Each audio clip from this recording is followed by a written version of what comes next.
differential equation example sum. In a bank, principal increases continuously at the rate of 5% per year.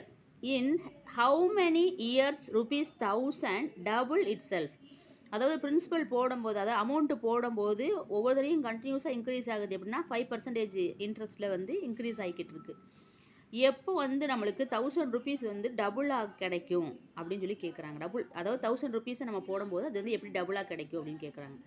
இதுக்கு நம்ம எப்படி எழுதலாம் அப்படின்னா, இந்த பிரின்சிபலை வந்து நம்ம பீன்னு எடுத்துக்கலாம், டைம் இயரை வந்து டீன்னு எடுத்துக்கலாம். அப்போ நம்மளுக்கு வந்து டிஃபரன்ஷியல் ஈக்குவேஷன், அதாவது இப்படி எழுதணும். டிஃபரன்ஷியல் ஈக்குவேஷன் எப்படி எழுதலாம் அப்படின்னா dp/dt. ஏன்னா பி அந்த பிரின்சிபலை பொறுத்தும் டைம் இயரை பற்றி இருந்தால் நம்மளுக்கு அதை வச்சு தான் நம்ம கண்டுபிடிக்க முடியும். ஏன்னா எப்போ வந்து டபுள் ஆகும் எந்த இயர்லன்னு கேட்குறதுனால டி.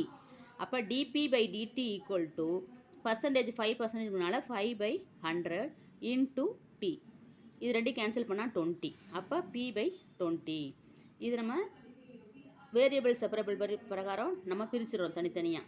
பி எல்லாம் ஒரு சைடும், வேரியபிள் டி இல்லை வெறும் நம்பர் இருக்கிற ஒரு சைடும் கொண்டு வந்துடுறோம். அப்போ dp/pன்னு கீழே வந்துடுது, இந்த dt வந்து இந்த மேலே போயிடுது. இவங்க ரெண்டு பேருக்கும் வந்து இன்டகிரேட் பண்ணணும். Integrating and both side equation 1. இது ஈக்குவேஷன் 1 எடுத்துகிட்டு இது ரெண்டு பக்கமே இன்டகிரேஷன் பண்ணணும். ரெண்டுக்கு இன்டகிரேஷன் பண்ணோம்னா இது பியை டிஃப்ரென்ஷியேட் பண்ணோம்னா dp கிடைக்கும். அப்படின்னா இது log pன்னு எழுதணும் இன்டகிரலில். இதுக்கு வந்து 1/20 தனியாக கான்ஸ்டன்ட் எடுத்துட்டோம்னா வெறும் dt மட்டும் இருக்கும் இன்டகிரலில். அதை நம்ம டிஃப்ரென்ஷியேட் இது இன்டகிரல் பண்ணால் t + c. இப்போ நம்ம அந்த லாகை எடுத்துட்டோம் அப்படின்னா e பவர்னு எழுதணும் ஒவ்வொன்றையுமே. அப்போ e/t/20ன்னு எழுதிடணும். இதை e/cன்னு எழுதலாம். ரெண்டாவது e/cனாலும் சரி 2cனாலும் சரி எப்படி c வந்துருச்சுனாலும் அந்த கான்ஸ்டன்ட் நம்ம வெறும் காமனாக cனே போட்டுக்கலாம். அதனால் e/c பதிலாக cன்னு போட்டுக்கலாம். இப்போ உங்கள்கிட்ட இப்போ நம்ம மல்டிப்ளை மாதிரி போட்டுடலாம். இப்போ p = c × e/t/20 t/20ன்னு போட்டுட்டு இப்போ நம்ம என்ன பண்ணுறோம் அப்படின்னா, இப்போ நம்மளுக்கு அந்த 1000 ருபீஸாக இருக்கும்போது அப்படின்னு சொல்லி கேட்டிருக்காங்க இல்லையா. அப்போ p வந்து 1000 இருக்கும் பொழுது டைம் வந்து 0 கொடுக்கல, தான் டைம் வந்து 0. அப்போ இதுவே நம்ம சப்ஸ்டியூட் பண்ணணும். இந்த இதில் p வந்து 1000, c என்னன்னு தெரியாது, e/t வந்து 0. அப்போ எனிதிங் பவர் 0 இஸ் e/0னா எனிதிங் பவர் 0. எனிதிங் பவர் 0னா 1. அப்போ c-யோட வேல்யூ என்ன 1000. c-யோட வேல்யூ 1000 கண்டுபிடிச்சாச்சு. இது 1000 கண்டுபிடிச்சும் போது நம்ம என்ன பண்ணுறோம், இந்த ஈக்குவேஷனில் போய் சப்ஸ்டியூட் பண்ணுறோம். p = 1000 e/t/20 அப்படின்னு நம்ம சப்ஸ்டியூட் பண்ணுறோம்.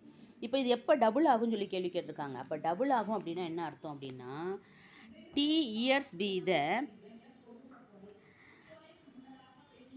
required to double the principal.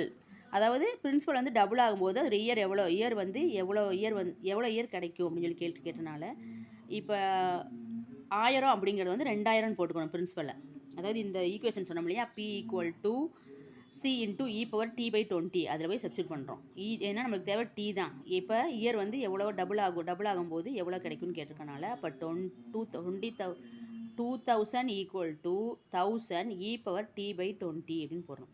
இந்த 1000 இங்கே வந்துச்சுன்னா நம்மளுக்கு 2 கேன்சல் ஆச்சுன்னா வெறும் 2 மட்டும் கிடைக்கும். இது நம்மளுக்கு வந்து என்ன பண்ணால் e பவரில் இருந்துச்சு நம்மளால் கண்டுபிடிக்க முடியாது. ஸோ என்ன பண்ணுறோம்னா ரெண்டு பக்கம் லாக் எடுத்துக்குவோம். அப்போ இங்கே வெறும் 2 மட்டும் இருக்கு இல்லையா, அப்போ லாக் எடுத்தால் log 2 = log of e/t/20. எப்போவுமே log of இந்த மாதிரி t/20 இருந்துச்சுன்னா நம்மளுக்கு ஃபார்முலா அப்படி இந்த வேல்யூ மட்டுமே நம்ம எடுக்க முடியும். இது ரெண்டும் கேன்சல் ஆயிடும், லாகும் கேன்சல் ஆயிடும்.